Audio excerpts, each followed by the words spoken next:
we're back in Phoenix, Arizona. No longer in New Orleans. The NFL season is behind us. The Philadelphia Eagles are Super Bowl champions. But can the Arizona Cardinals replicate it? Let's talk about that next. The Ben Garcia Show. Yeah. Woo. Best show in the land. Yup. Listen. Come and get your information from Ben Garcia. Get the latest on your quarterback, running backs, and receivers. Tune in, so any other show you don't need him. Any news that he giving out, please just believe him. Giving out the latest prediction and top-notch analysis. Wanna hear the truth, better have thick skin like callus. The latest move that your team just made can be damaging. The dudes ain't speaking no facts, they just be rambling. Lights, camera, action, turn on the show, go get the cameraman. Yeah. Lights, camera, action, turn on the show, go get the cameraman. The Ben Garcia Show. What is up, guys? Welcome into yet another edition of the Ben Garcia Show. Thank you so much for making this a part of your day, however you're watching, however you're following. I apologize to you guys last week for not being more clear about what last week was going to look like. One of the issues is in my Airbnb, the internet just wasn't good enough for me to stream in the morning. But given the fact that Radio Row was so busy, Media Row, whatever you guys want to call it, and getting all those interviews out to you guys, I just decided last week I was just going to throw videos up in the morning, each and every morning, instead of having those live streams. But the live streams are back for the foreseeable future. If there is ever a reason why one is canceled or why something doesn't come up, I'll post it on YouTube and on, obviously, my social media channels as well. So appreciate you guys making me a part of your day. New Orleans was an absolute movie. It was insane. It was, to give you guys a taste of what all of it is genuinely like, is just imagine a room and you are the most unfamous person there. That's what I felt like. Superstar player after superstar player, celebrity after celebrity, just walking around, booth after booth. It was a really good time. I think I have two more interviews that I'll get up for you guys sometime this week. Chris Sims, Todd Heap, Dennis Pitta. Those are a few that I wanted to get up as well. But either way, go ahead and follow me on all social media platforms at Ben Garcia Show. We have a very busy offseason to get to, so let's just jump right into it right now. Back in Phoenix, no more New Orleans shows, no more worrying about if I'll be streaming in the morning, 8 a.m. Eastern time. Everything is just going to be all right from here. All right. The Philadelphia Eagles are world champions. They are Super Bowl champions. And I got to be honest with you guys. Just openly honest with you. I was so against the Philadelphia Eagles' ability to succeed. Whether it was Nick Sirianni's bizarre way of running an organization or the Philadelphia Eagles' ability to just win games consistently because I just didn't believe in their culture. I didn't believe in their quarterback, and I didn't believe in their defense to continue to be this good all season long.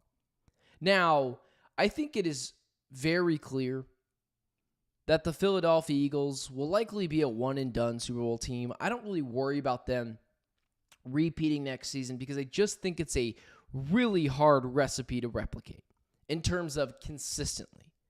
I think Nick Sirianni at some point is going to wear the team out.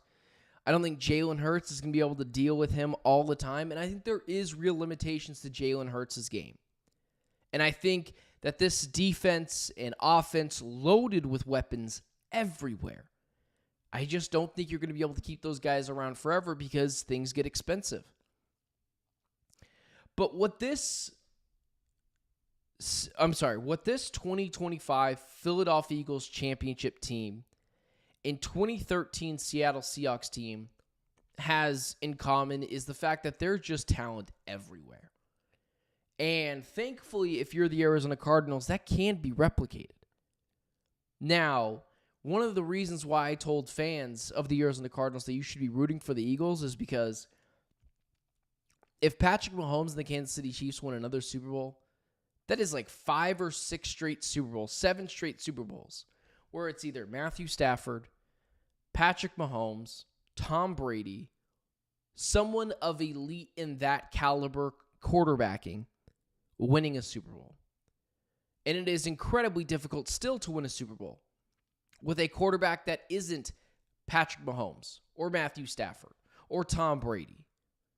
It's really hard to do it with a Kyler Murray, with a Jalen Hurts. But the recipe that we saw this season with the Philadelphia Eagles that I didn't believe in for 1 second, I thought the Saquon Barkley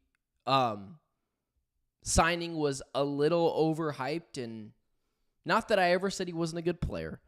I just said, man, this defense has holes everywhere, especially in the passing game. But what did they do? Hit on two really good corners in Quinyon Mitchell and Cooper DeJean, who were just locks yesterday. The game was never close. So I think what you saw was the clear recipe of what the Arizona Cardinals need to do. It's no longer a question on if they should go get Myles Garrett or if they should go chase after a guy like Micah Parsons or if Max Crosby should be on their wish list. It's now a necessity. You don't get to wait anymore and see if the Arizona Cardinals should go get a guy to help go after the opposing team's quarterback or load up this team. I think what the Philadelphia Eagles showed is you got to load it up. If you don't have a quarterback like Josh Allen, like Lamar Jackson, like Joe Burrow, like Matthew Stafford, like Tom Brady, like Patrick Mahomes, you have to load up the roster. And it's not exactly an absolute that you will win a Super Bowl if you do so. Brock Purdy and Jalen Hurts, I don't think are that far off. Now, what I think is very different about Jalen Hurts is, although I think he's a B to B plus quarterback, somewhere in that range, B minus to B plus quarterback, he shows up in the biggest moments. In the two biggest games of his career, he outplayed Patrick Mahomes for 3.5 quarters of it, and in the other one, he thoroughly outplayed Mahomes entirely. As I continue to go through this, I got my guy Ivan in the chat, $4.99 super chat. I just want to say, Ivan, thank you for that, man. You have continued to be a longtime supporter of this channel and always here at 6 a.m., but you've been saying for a while, build the trenches. The 4-man pass rush versus a weak offensive line was the game. It's what I'm talking about. Exactly what my guy Ivan pointed out in the chat, Ivan Barrera in the chat. This team has to go get guys to rush the passer. It's also to the point where I don't think it's insane anymore if you are a firm believer of this Cardinals team's ability to win. I don't think it's insane now to say go after T. Higgins. I don't think it's insane now to say draft Cam Skattebo. I don't think it's crazy at this point to go after a Myles Garrett, to go after a Micah Parsons, to go after a Max Crosby. For guys like me who have been saying you need to go draft a quarterback, not in the first round, probably not in the second round, but a day 3 guy, that's wrong. If you're trying to build after the Eagles' mantra, you have to go hit on late round picks, hit on early round picks, like the Eagles did the first 2 picks. Quinyon Mitchell, Cooper DeJean, Jordan Davis a couple of years ago, Jalen Carter, who fell to them a couple of years ago. You cannot sit there and be passive. This is also a wake-up call to Monty Austinford, who last year skipped out on free agency, who I defended. I also said to my last year, you have to defend Monty Austinford for this. Because I think free agency is largely fool's gold. But if you can strategically pick a couple of guys, I still really like the idea of trading for a Cooper Kupp if it doesn't cost you that much. And why do I think that? Because Kyler Murray needs a security blanket. Marvin Harrison Jr. needs a mentor. Cooper Kupp's got sure hands and his ability to find the soft spots and zones. I was talking with some other guys over the weekend. And they all kind of agreed with me that he still has that, but some of his tangibles are kind of out the window at this point, where they're not exactly sure he can get out of breaks as quick as he used to. But the ability to go get one of those guys is what the Cardinals have to do. build the offensive line within, go get a Trey Smith, go get a T. Higgins, and you got to go trade for one of the three guys in Max Crosby, Micah Parsons, or Myles Garrett. Because we saw you can absolutely win a Super Bowl, and you could do it fairly easily in the big game if the roster is stacked around you. The Cardinals have loads of money, gobs of money. Monty Ossenfort has to be aggressive.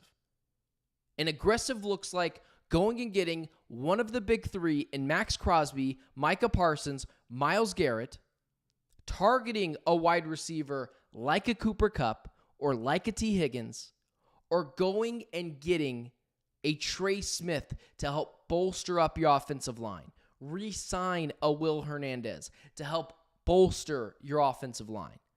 Kyler Murray, who I think at this point is more than capable of winning a Super Bowl, because I believe he's just as good as Jalen Hurts. Now, the biggest difference between those two guys is Jalen Hurts has showed up in the two biggest games of his career.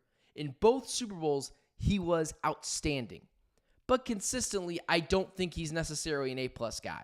I think Hurts is somewhere between a B- or a B-plus guy. So I think if you saw anything that you learned over this Super Bowl, over this 2024-2025 season, it's that mid quarterbacks, and that sounds bad, but B quarterbacks, B+, B- quarterbacks are back in. It's a copycat league. Spending all your money on the quarterback position, you're going to look like Patrick Mahomes did yesterday. And that's going to be having a team just bull rush you without blitzing once. And because you're taking up a lot of money, you're throwing to old man Travis Kelce, Hollywood Brown, and old man DeAndre Hopkins, which I could have told you as a Cardinals fan, you probably couldn't win a Super Bowl with DeAndre Hopkins and Hollywood Brown being your top two wide receivers. But that's what it is. That's what it is. You can win a Super Bowl, but now you got to be aggressive. And that's what the Cardinals have to do. Load this team up. Stack the deck. Help out your quarterback to where he can be a guy, but he doesn't have to continuously be the guy. Jalen Hurts, for as good as he was yesterday, wasn't really asked to carry the team. One of his touchdowns was from the 1-yard line tush push. But he threw for a wide open touchdown to Jahan Dotson. And he threw another one once again last night to A.J. Brown. This team, the Arizona Cardinals, are built to win. They just 1,000% have to be more aggressive. Okay. So this is an Arizona-based show. And I'm going to try out something a little different because I love talking other stories in the NFL. I'm going to continue to talk every so often a different story going on in the NFL or maybe in the NBA. And if you guys don't like it, the ratings will tell me that. So give me 5 minutes, 6 minutes, because I thought this was really interesting. And I don't have another outlet to give out this opinion. I don't know if Patrick Mahomes is ever going to be able to catch Tom Brady after yesterday's debacle of a loss. And you say to yourself, well, Tom Brady was 3-2 through his first 5 Super Bowls. Tom Brady didn't win another Super Bowl for 10 years after he won his first 3 or after he won his first 4. Whatever, regardless. Tom Brady was 3-2 as well. It doesn't really matter how you win. I'm sorry, it doesn't really matter how you win. It does matter how you lose. Now, in the GOAT conversation, let me take it back just a second. Getting into the Hall of Fame, it just matters that you won an MVP. It just matters that you won a Super Bowl. It doesn't matter how you win those things. But when you're trying to become the greatest of all time, this is what matters. You cannot lose both games, one to Tom Brady and one to Jalen Hurts, by numerous scores. That Chiefs-Eagles game was never close. That Buccaneers-Chiefs game was never close. That's 2 Super Bowls where Patrick Mahomes was ran out of the building. Now, I'm a Tom Brady guy. He's the guy I grew up with. It's going to be pretty hard to convince me that he's not the greatest of all time, just like how it is for old heads to not say that Jordan isn't the greatest of all time. I'm a LeBron guy. A lot of people are Jordan guys. I don't think anyone is stupid for thinking a certain way, but I don't think Patrick Mahomes is ever going to be I don't think Patrick Mahomes is ever going to be able to catch Tom Brady now. The tiebreakers in the GOAT debate are, what did your losses look like in the Super Bowl? The tiebreakers are the little things. And Tom Brady's ability to continuously win Super Bowls, 7 of them, with different teams. Brady won 1 with the Bucs in his first year in Tampa and 6 with the New England Patriots. I could count on my hand how many weapons Tom Brady had. So it's not about Mahomes didn't have as many weapons as Tom Brady. It is clearly about what it looks like with the weapons that you have. And Tom Brady with Danny Amendola and Chris Hogan, a former lacrosse player. And of course, Gronkowski, and then James White continuously won Super Bowls. Tom Brady got down 28-3 in a Super Bowl and won. Patrick Mahomes and the Kansas City Chiefs got down twice big and couldn't crawl back in an effort to win a Super Bowl. And you look at the rest of Patrick Mahomes' championships. In each of the 3 wins, he was down by 10-plus points.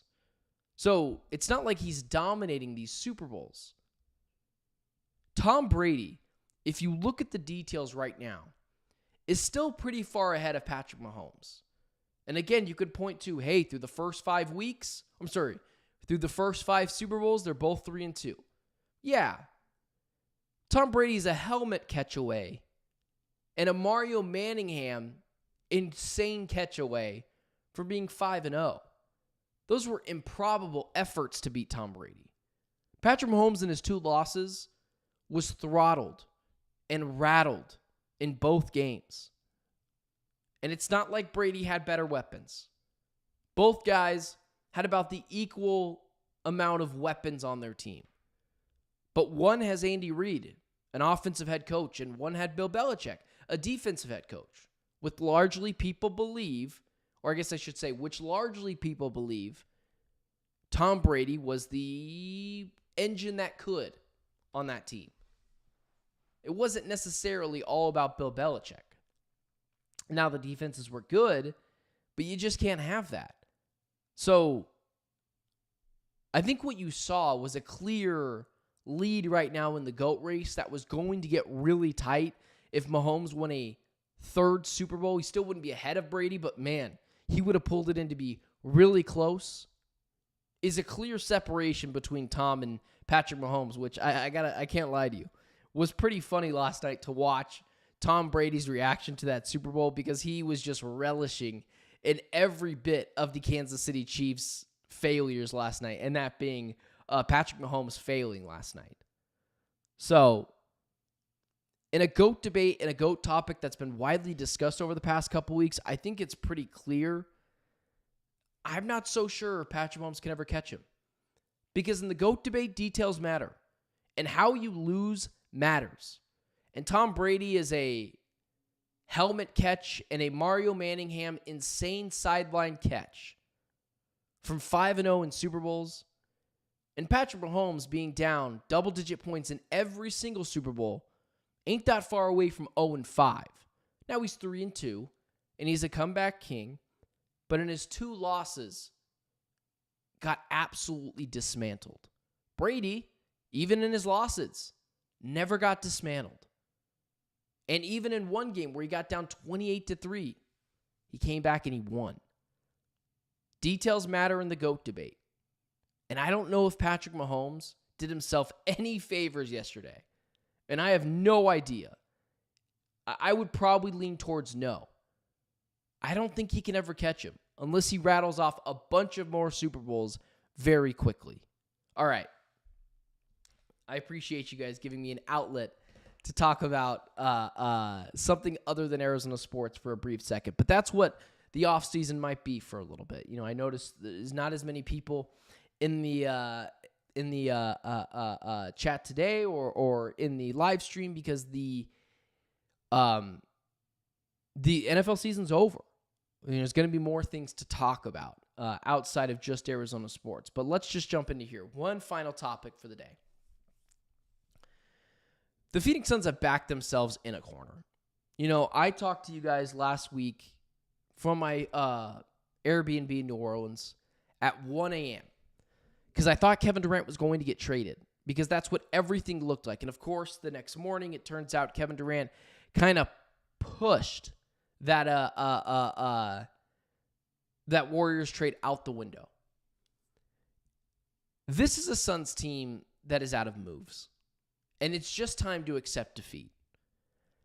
I hate just being out of a Suns season already, but it's just not working. I don't know if the cavalry is ever coming for this team. Offensively, they're just fine. Defensively, especially in transition, they're awful. I don't know how much of this is on Coach Budenholzer.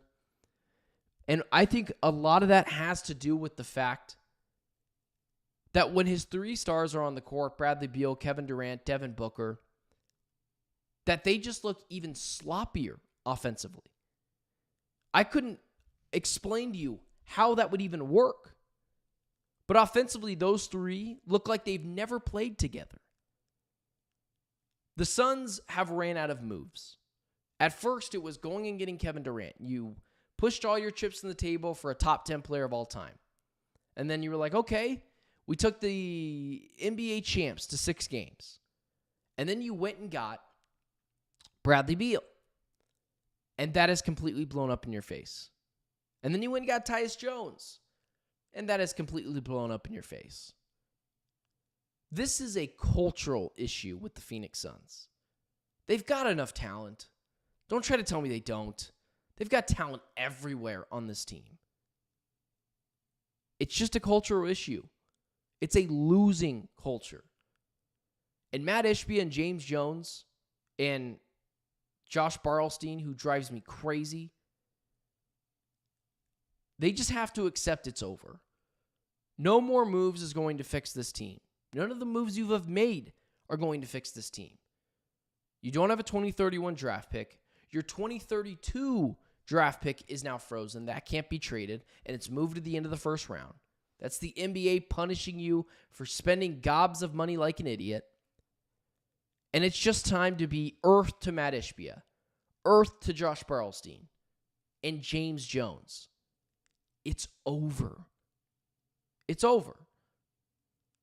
Now, I'm thrilled that they didn't trade Kevin Durant in season because the offers they got for him were just not good. Jonathan Kuminga and Jimmy Butler sounds good until you remember that Jimmy Butler's going to command a massive contract like he got with the Golden State Warriors, or Jonathan Kuminga is going to get a massive contract, and then if you don't sign those two guys, then what were you stuck with?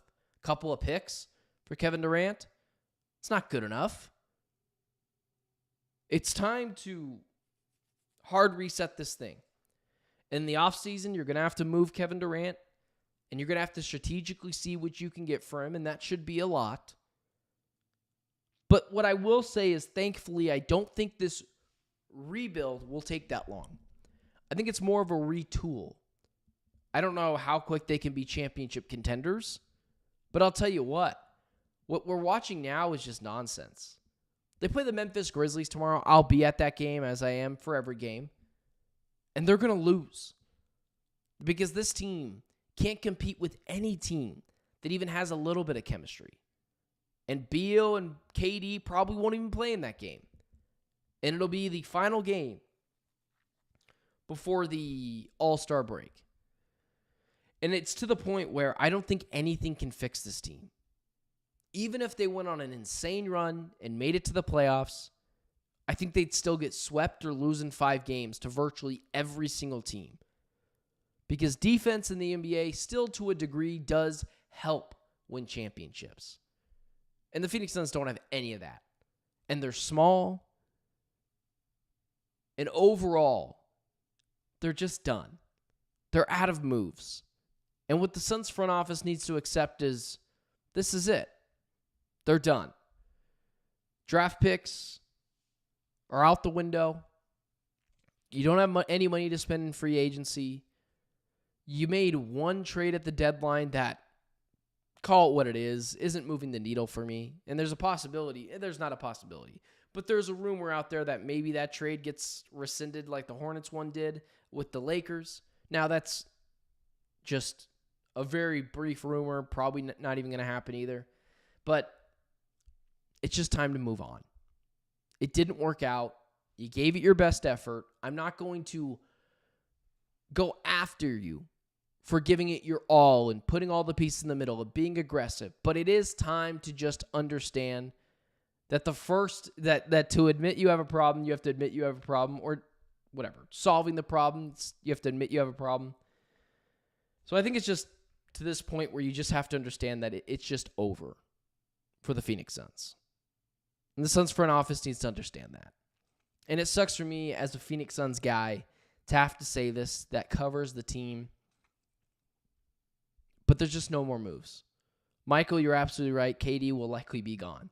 Ivan in the chat, the last two games have been much more funner to watch. I don't know about more fun to watch when you lose by 20 to the Nuggets, but Bol was different. He's a young guy out there, but that is all I got for you guys today. And unfortunately, that's all the Phoenix Suns have for you guys, probably for the rest of the season. I appreciate you guys making me a part of your day. Don't forget to like, share, subscribe. Tell a friend about the Ben Garcia Show. Follow me on all social media platforms at Ben Garcia Show, BenGarciaShow. Ivan, Michael, Mr. Bennett, appreciate you guys being in the chat this morning. I also appreciate you guys for watching my content enough to being able to send me over to New Orleans and to get you guys some really good content. One of these days, I'll tell you guys about all the fun stories in the chat. It was a insane time. Got to talk with some really good guys personally, not just in an interview style. Danny Parkins, Colin Coward, Logan Swaim from The Volume as well. Annie Agar, the really funny comedian that does all the NFL stuff. Really good person, too. Really, really nice person. Just people out the wazoo. Just a lot of really good fun out in New Orleans. One of these days, I'll tell you guys all the stories. But for now, story for another day. Let's call it like that. Anyways, guys, I'm Benjamin Garcia. And until tomorrow, see you guys at 8 a.m. Eastern Standard Time. Tell a friend. Follow the Ben Garcia Show. Like, share, subscribe. Follow me on all social media platforms. And until tomorrow, I'm Benjamin Garcia, and it's been the Ben Garcia Show.